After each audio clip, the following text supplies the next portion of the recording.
Very inspiring right there. On the back of that, we're going to be speaking to Dr. Chris O, who is National Case Management Coordinating Member in charge of severe and critical cases. Some members of his team, that's what Komla put together for us and brought you excerpt of their activities. It's very refreshing knowing that we have a very solid team handling the cases. Dr. O, good morning to you. Hopefully you can hear me. Good morning, and to your team and to your viewers. Great. Well, thank you for allowing Komla to have access and to give us a peek of what you do. I think, I don't know, but there's something about watching and seeing what you do, and it brings a lot of confidence. I am very proud right now. Yeah, thank you. Thank you once again. It's a teamwork, not by me alone, by myself, a lot of other people working with me, and then, of course, a lot of other people all over the country who are behind the scene trying to battle with this deadly virus and giving our country a chance, especially for those who come severely ill and critically ill, because they bear the brunt of this disease, as you would have seen from other countries that have had surges in their infection rates. There's always a critical aspect of trying to go to work, be in a steady mood, etc. And I know that this is a time where the media, both international and local, is bombarding all of us with a lot of things. Now, when you hear that your colleagues, let's say in Italy, over 100 have passed on, Russia, just getting to know this morning, over 69, and the numbers are counting, the UK, America. How do you put yourself in shape before you make entry into that hospital? Yeah, thank you. Thank you, Roland. First of all, this is not the first epidemic or pandemic the world has seen, but obviously this is in a scale that is scary. The opportunity or the advantage we've had in sub-Saharan Africa and the rest of Africa is that unlike some earlier epidemics like Ebola or the epidemics in the Congo, where it's basically started with us and therefore didn't give us an opportunity to learn from what other people have done well and what circumstances increased the number of people who were dying, especially healthcare workers. In this case, because it got to us much later compared to the others, it's given us the opportunity to learn. As we always say, there's no point in reinventing the wheel or making the mistakes others have already made. So we'd watch what had happened in China, we watched what had happened in Italy, Spain, and then more recently in US and the UK, and basically started putting our plans together. We've been mindful of the fact that our health system is not as robust as those countries, and therefore, if we do not prepare early, and if we have very significant numbers of people falling critically ill, the healthcare workers were going to be overwhelmed. Not only were they going to be overwhelmed, but we were going to start reporting mortalities that are similar to what's happened in those countries among healthcare workers. This meant that we needed to learn very early what protected our healthcare workers. We needed to learn early what have they tried to protect themselves that didn't work, and how to modify that, how to make ours a little bit more robust. We do not have as many numbers of healthcare workers, and certainly nowhere as many critical care workers as any of those countries. So we knew that this was not going to be a suicidal attempt, but we needed to plan way ahead. And I think that's what we've attempted to do in trying to identify facilities that we could use to start up, knowing that most of our facilities that had intensive care units were already saturated, in trying to identify healthcare workers, train them, and prepare them, simulate what we're going to do when it happened. And then, of course, when it did happen, we have had to learn as we go on, modify what we're doing, and improve on that. And that's what has brought us to where we are now. But having said all that, it's still very important to know that irrespective of how low the percentage of people have severe and critical illness are, that it is a percentage of your total number, so of infected people. So if we continue to have a surge in numbers, that number is going to escalate. When it escalates, it's going to overwhelm even the critical care workers. We're able to contain that now. We're able to turn out quite good outcomes at the moment. But that is partly also because we're able to contain what numbers we have now. So it is our plea, even for those of us who work in intensive care units, that we need to stop the spread. We definitely need to stop the spread. Yeah. Okay. And I see that just on your roof, it looks so beautiful, like some of those hospitals I watch on YouTube, either in the UK or in the US. But since you have great experience, and you mentioned that we needed to make sure that we stem the tide because of where we are, because of our health systems. How terrible, based on your independent and very passionate observation, is our health system then? Yeah, it's a bit difficult. We know that our health system has not been the healthiest of health systems. That is no secret to anybody.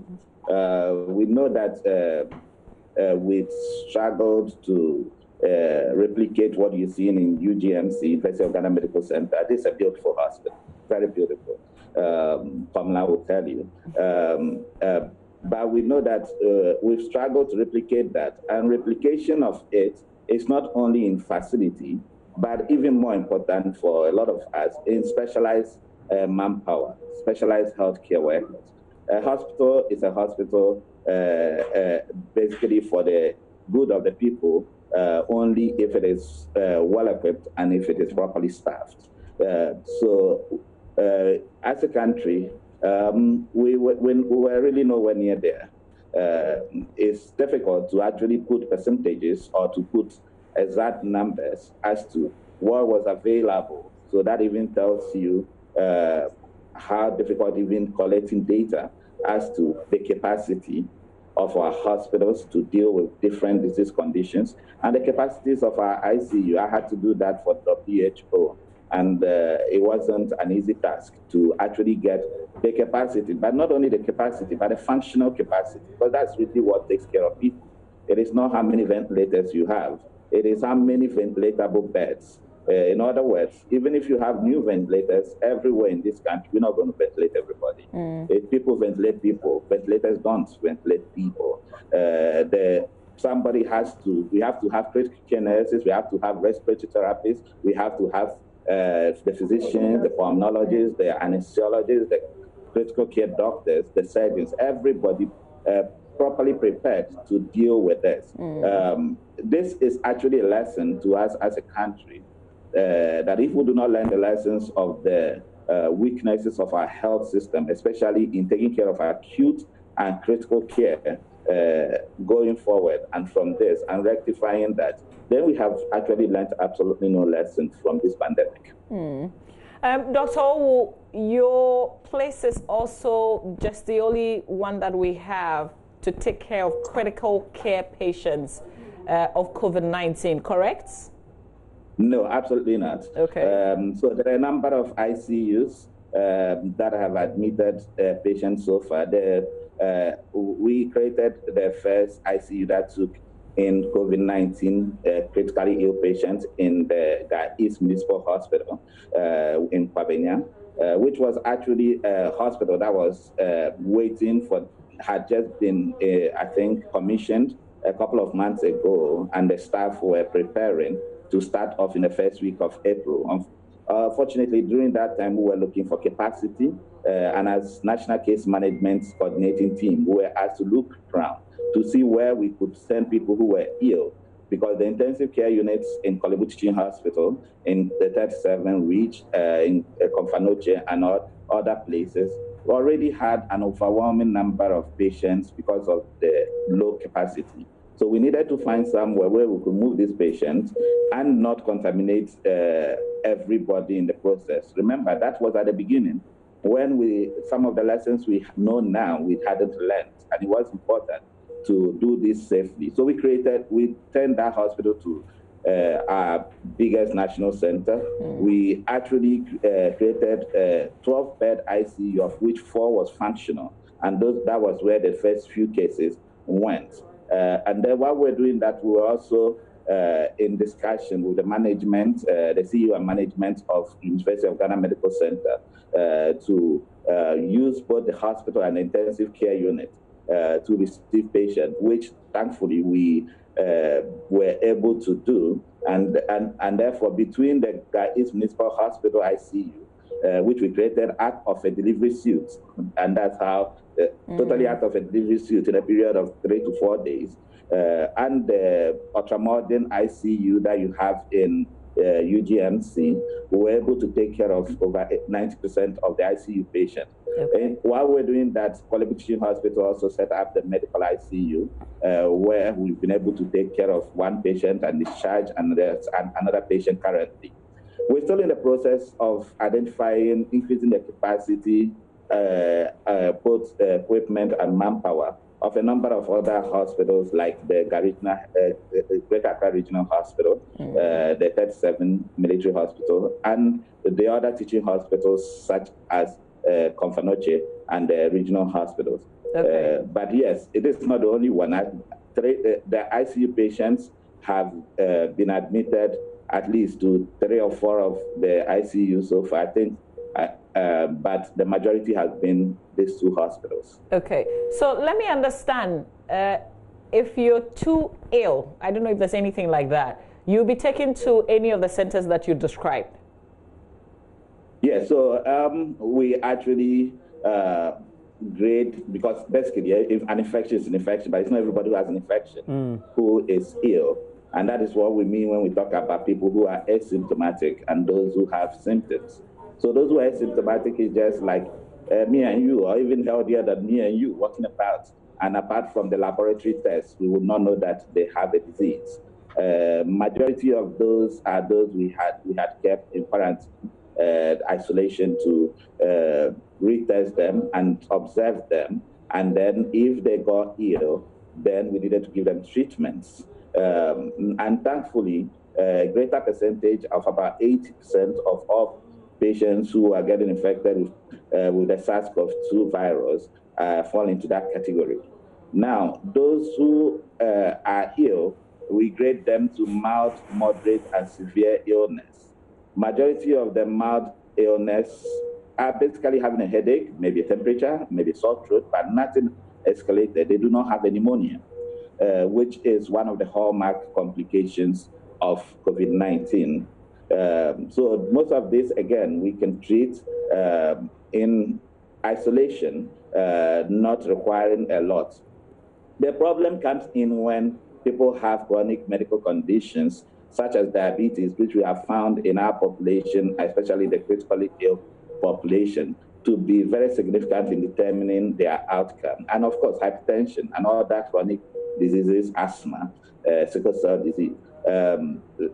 This group of people, even when they are not very ill, already are falling into moderate illness because they may have a pneumonia, and then coupled with their comorbid conditions or their chronic illness, their risk of getting much more severely ill is quite high. Then, of course, there are the group who have severe pneumonia, and that's what we call severe illness. And this group needs to get into not just hospital, but into critical care.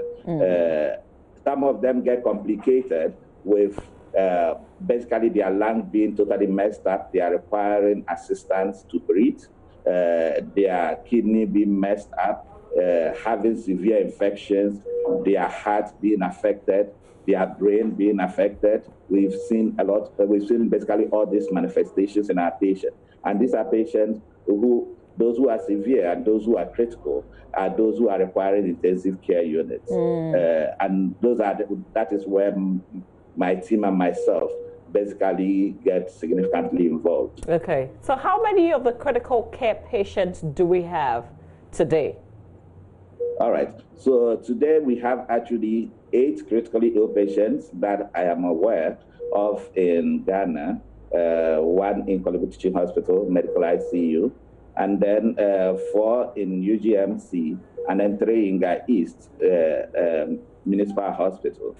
In a total, I think we've had about a total of either 13 or 14 patients in ICU. But of course, we've had more patients with critical illness who did not get admitted in ICU, especially at the beginning of this pandemic in our country, while we're now sorting out our ICU. So the earlier mortalities, unfortunately, who could not get into ICU. What you should be aware is basically everybody who has died from a complication of COVID-19 was severely ill. As I said, not all of them got into ICU because that was at the very beginning, and even getting to know a couple of them died at home, others even before we could escalate care. But since then, we've had about 13 patients, I think 13 or 14 patients in ICU. We've successfully discharged 5 of them now, who were very ill, requiring significant care by doctors, nurses, and other health professionals, and of course, a multidisciplinary team of healthcare workers. We have unfortunately lost 2 of them in ICU, and a third one that arrived basically in ICU with a heart stopping on arrival, and unfortunately we lost that one. So we've had a total of 3 of them reaching ICU, and I am here. Now, when we say critically ill cases, and we look at what is out there in the international media based on what the reports are, because we haven't visited, how does that compare to our cases in the stream of diagnosis or epidemiology? Yeah, again, we've been spared a bit, but I use that very cautiously because our numbers have not significantly escalated. There's still a lot to be to be discovered about this illness. There's still a lot to be discovered about this illness, what it does in different populations, including our part of the world, which had not been significantly investigated. But we know that the trend has not been totally different. About 5% of all ill patients, of all infected patients, would require management as severe and critically ill, even from other countries. The percentages that are dying is showing excess deaths in excess of the percentages we're talking about. And that is what we refer to the system being overwhelmed, and particularly the critical care system. At the beginning, for countries that have robust critical care, intensive care system, they're able to handle what numbers come in critically ill. Some of these may need life support, may need other support to their systems. But as the numbers keep increasing, what we have seen in even very developed countries is that the healthcare system and the healthcare workers are overwhelmed. When that happens, what happens is basically not only are they rapidly losing at a greater percentage those who are critically ill, but they are actually not able to admit those who are moderately and severely ill into appropriate care. And most of this would actually deteriorate. When they do, you're actually having numbers which die more than numbers that are critically ill. And that is that. Now we have roughly about 1,600 people, I think 1,550, if I'm correct, yes. People infected, of which, as I said, 7 of them in ICU at the moment. All 7 of them are doing fantastically well. A couple of them have been with us for more than 20 days and getting ready to go home. We're discharging 1 home today from UGMC, and probably discharging another one from Ga East very soon. But again, and that's why I said cautiously, because I have not exceeded my best capacity both in the East and in the UGMC. I've not exceeded my health care worker capacity, ability to intervene appropriately. Okay. But when we get there, that could be significant, yeah. Okay, great. Anybody on ventilator? No, we don't have any patient on ventilator at the moment. I know there's been this significant question as to people dying more when they're on ventilator, and therefore should we be ventilating them? So I just want to speak briefly to that because the practice of critical care, intensive care medicine, has not significantly changed. What has changed is the numbers that are being dumped on the system, and the fact that we are doing this in an infectious disease setting. Therefore, we need to be careful not to contaminate patients and not to contaminate staff and not to cross infection from one person to the other. But the practice of critical care, as it stands for generally, has not changed. There are things that are specific to COVID-19, which we have learned, which we are tackling. But we do not put patients on ventilator if they don't require to be on ventilator. In other words, what I'm saying is that majority of patients, even before COVID-19, who get on the ventilator is because giving them oxygen by more simple means of delivering oxygen, including non-invasive ventilation, are not expected to work. These are patients who we may have tried non-invasive ventilation or giving them oxygen, including high concentration oxygen, and who have still continued to deteriorate before we put them on the ventilator. In other words, we are talking about a population of patients who their mortality is usually between 50% to 80%, depending on how many organs are involved, or in some cases, almost 100%, even before COVID-19. So the mortalities or the death we are seeing from ventilated patients, it's not just because we put them on ventilator. It's because they are terribly ill. Okay. They are terribly ill. Significant number of their system have shut down. Okay. And we would expect of any other condition. Now, ventilation does have its consequences, including even transferring infection to other parts of the body. And then, of course, the effect of pushing air, which is not physiologically how we breathe, into you, and its effect on other systems. And we know that.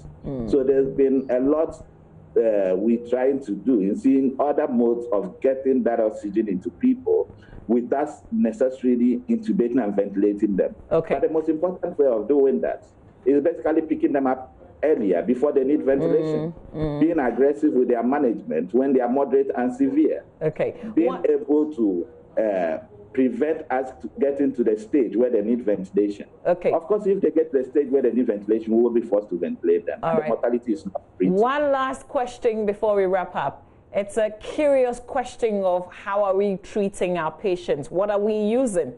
I remember hearing of the chloroquine. Are we still trying new things? What are we doing? All right. So we have a national treatment guideline for COVID-19 that has been approved by basically the institutions and the committees that sat with them. We wrote, as a team, wrote the National Case Management Guideline that has been circulated and then it's been accepted for our country. At the moment, our treatment regimen, yes, is still on hydroxychloroquine, chloroquine base.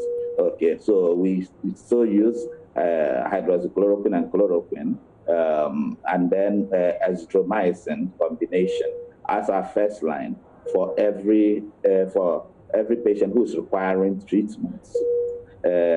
We are mindful that this combination may have some side effects in some groups of patients, and therefore patient selection in its use is been implemented, reviewed, and that's what we're doing as to whether patients who are going home to do home care and who have cardiac or cardiovascular diseases should get that. We have guidelines that stress on what we're supposed to do. Okay. Now, for those who are severely and critically ill, in addition to the hydroxychloroquine, chloroquine with azithromycin combination, There are other additions such as the antiretrovirals and the ritonavir combination and the remdesivir. But it's important to stress that the availability of this, even in our country, is problematic at the moment. We do not have remdesivir at all.